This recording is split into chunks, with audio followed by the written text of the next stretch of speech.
Ayan, sagutin ko ulit ito. Tanong ni Madam. Same po sa Abu Dhabi po kami kinasal. Now, planning sana naming magpakasal sa India. Kasi requirements pag pinaregister sa India. Salamat. Ano po, bali, ang nag-asikaso kasi na registration namin yung asawa ko. Lagi naman siya ang lahat ng everything. Kahit nung sa Pilipinas. Ang pagkakasal namin, madali lang yun. Diretso kaagad po yun. Kasi nung kinasal kami ng asawa ko, nag-hire kami ng wedding coordinator. Yan, may ganun kaming klaseng chururut. Tapos, kasi urgent yun, doon sa wedding coordinator namin, nakapackage kami. Package ng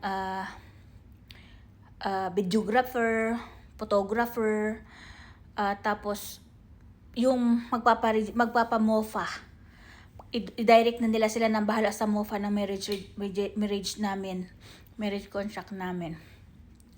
Tapos, bali after nung kasal namin, the same day ng kasal, pagkapirma namin, yung wedding coordinator namin, isinend na siya in-schedule na siya ng pag-send sa MOFA.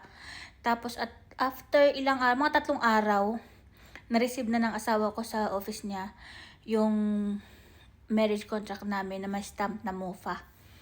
Tapos ang ginawa namin, kasi yung 2 copy. Isa lang yung cover. So ang ginawa namin, yung isa sinend uli namin do sa MOFA.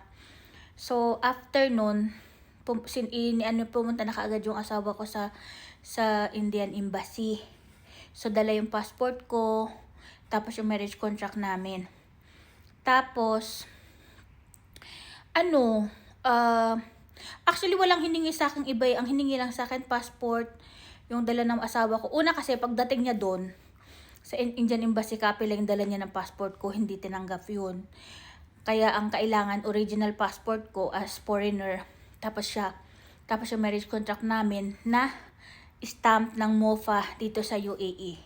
Tapos isinend siya sa India. Wala pang 15 days na ibalik na sa amin yung marriage contract namin. May stamp siyang 2. Isang sa India galing na stamp at isang Indian Embassy dito sa Dubai. Yun, 2 yung stamp niya. So, binalik siya dito sa amin. Tapos yun na. Bali, kinasal kasi kami April 28. Tapos, nasend ng asawa ko parang before first week ng May. May 15, nakuha na namin yung marriage namin, contract na may stamp ng India. Tapos sa Philippines ang mahirap magpa-register.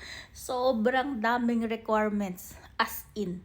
Pero sa India, yun lang, ang requirements lang po sa India, sa ating foreigner, original passport mo, tsaka yung marriage contract nyo dapat naka-MOFA dito, naka-stamp dito sa UAE. Yun lang po. Tapos syempre yung sa asawa mo, yung kanyang mga papers, ganun. Tapos ibabalik na yun sa inyo, naka-stamp na everything. Tapos, nag-apply din kami ng OCI. Pero hindi pa ako doon pwede. Kasi ang OCI pala, pagka 2 years na kayong kinasal, 1 taon mahigit pa lang kami ng asawa ko nakasal, kaya next na yun. Ganun lang po, madali lang requirements sa India. Sa Pilipinas ang mahirap.